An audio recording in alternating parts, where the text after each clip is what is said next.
Untuk menyelesaikan permasalahan lalu lintas, Wakapolres Ogan Ilir bersama unsur Forkopimda melakukan kegiatan Jumat Curhat.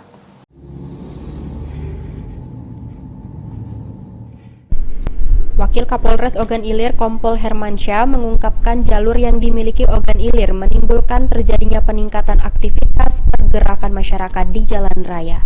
Dengan meningkatnya aktivitas masyarakat di jalan raya dan bertambahnya jumlah kendaraan dapat dipastikan akan terjadinya kepadatan lalu lintas di ruas-ruas jalan tertentu di wilayah Ogan Ilir.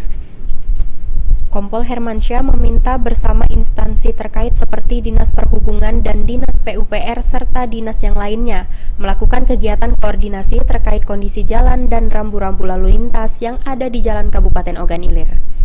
Wakapolres berharap kepada instansi yang berwenang di bidangnya masing-masing untuk melakukan pengawasan dan pengecekan terhadap kondisi dan sarana jalan raya yang ada di wilayah Ogan Ilir, khususnya di jalur utama.